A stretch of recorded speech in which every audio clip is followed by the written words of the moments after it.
Top Republican Party leaders keep saying Donald Trump is not a serious presidential candidate. Just today, the president of the Conservative Club for Growth dismissed him as just another liberal.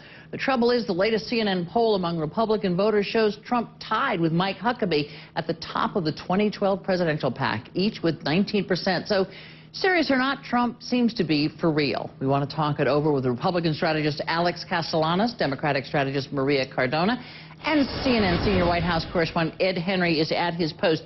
Ed, I want to just talk real quickly about the debt. We have this S&P, it's not a rating, but an S&P forecast for the U.S. now downgraded. We're not looking, they're a little worried that the U.S. is not going to pay its debts.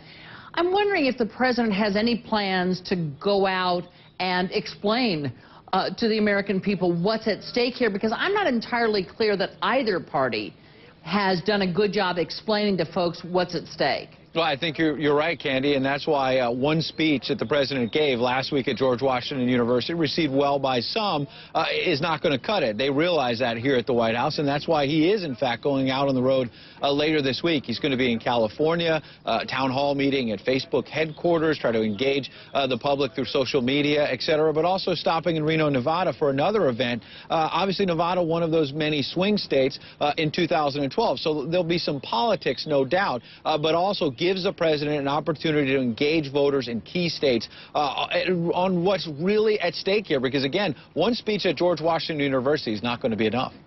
You know, when I talk to folks, they say, no, this, particularly economic folks, they say, you don't understand what will happen if we don't do something about the debt and the yearly deficit. I just don't think that message has gotten out there. I'm not sure I would agree, Candy. I think it's gotten out among the American people. I think we ought to have an education course on that for the people in Washington.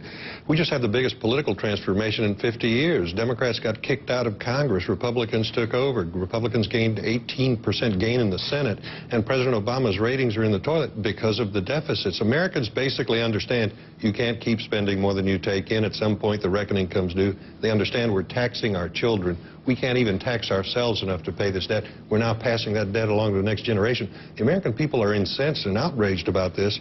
I think Washington could use a couple of more speeches, but I don't think you have to sell the American people that spending more than we take in is something that they don't understand. Maybe what I'm talking about here is sacrifice, because you ask people what they want to do, and they say, oh, cut foreign aid, which is like this minuscule little part. That's exactly right, Candy. And I think that part of the problem is that we haven't explained it that well. And I think that we have some opportunities coming down the line. The president going out to talk about the importance of what he talked about in his budget speech, I think, is going to be the beginning of that. But also the upcoming debate on the debt ceiling is going to be another incredible opportunity to make sure that the American people understand how important this is. Again, because we haven't explained it that well. It's how to keep the thing that we've got now spending too much going. I mean, it's the same, it's kind of preserving the status quo. When you have more people working for government in the United States than you have working in manufacturing and mining and a bunch of other industries combined, when you have, you know, you're making government's economy bigger and the Americans' people working economy smaller, you know, that's the real problem. I completely agree with you, but it's also a question of priorities. You can't look seniors in the face and saying, I'm going to make you pay $6,500 more when you're giving trillions of dollars in tax cuts to the rich. Before we go down this road too far, Alex, because I want to turn you to another subject, because here we are talking about money in the U.S. in, you know, dire straits, basically.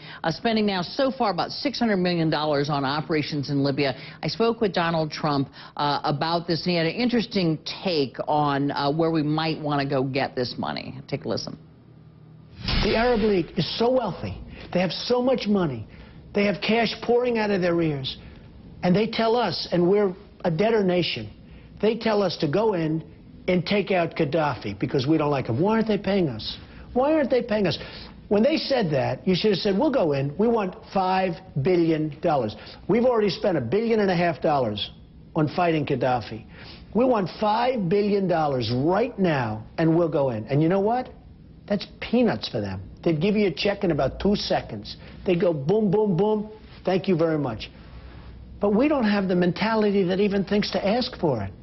Okay, Ed Henry, rather than get into the, to the suggestion, let me ask you, if you think the White House looks at Donald Trump as any kind of serious threat, maybe not as a presidential threat, but at putting some of these things out here and some of the things he's saying about the president? Oh, I've detected, at least privately, I'm not going to say too much publicly, but privately, they love this idea. He's talking about birthers. That's why the president last week blurted out, oh, by the way, I was born in Hawaii, folks, at a fundraiser in Chicago, because they realize every time Donald Trump talks about that, it may raise some conservatives may like him, but independent voters are probably very turned off by that. And then he's on your program yesterday, Donald Trump, talking about how his is bigger than Mitt Romney. He was talking about his bank account, of course, and is taking pot shots at one of the leading Republican candidates.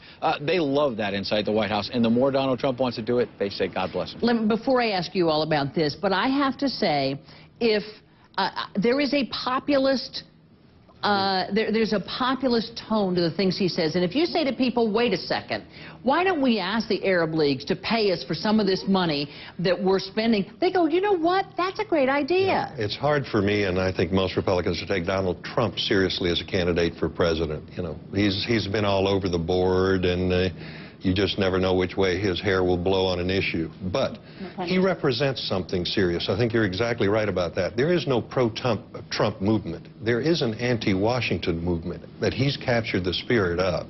You know, they want to roll. America's so angry at both parties here. Republicans, even angry at Republicans, they want to roll a hand grenade under Washington's door and just start over. And Donald Trump has captured that and represents that. Now, that's a long way from having the spotlight on what you're not. Is not how you can have a long-lasting presidential campaign. At some point, the spotlight moves to what you are. Maria, I mean, I think there is something to, can he be president? Well, that's, you know, that's one question. Sure. But does he capture something? I absolutely think he captures something, especially because I think on the Republican side, you don't really see anybody coming out and capturing the imagination of the Republican Party and the conservatives. And we see that Donald Trump has now become the darling of the birther movement. We all know that that is an important conservative sector to be able to get on your side during the nomination. Which is why Donald Trump hurts Republicans. He does right now in the short term. But, you know, Maria's right about one thing. We haven't had that emergence of leadership on the Republican side yet, but that's why we have campaigns. One of the laws of politics is the law of the gauntlet, and that is that campaigns don't pick candidates. They make candidates. These presidential campaigns are tough. They test these guys. Some of them become stronger and rise to become national contenders. Donald Trump is emerging in the vacuum now. Before that happens on the Republican side, he'll be history in 6 months. Let me ask you, Ed, a wrap-up question. So real quick here, who do you think the Obama re-election campaign looks at as a big threat, if anyone? Well, right now, they're sort of saying, look, we're surprised, they say in private, that not very many Republicans have really put more than a toe into the water. And so they're frankly confused and saying we're not really sure who we're, you know, to be most worried about. I think Alex is right, though, about Trump tapping into sort of the anti-Washington spirit that Barack Obama, as you know, tapped into 2008. Now he's the incumbent, and they do have to look warily, whether it's Trump or someone else who grabs that mantle. But so far, other than Trump, no one's really been that aggressive. So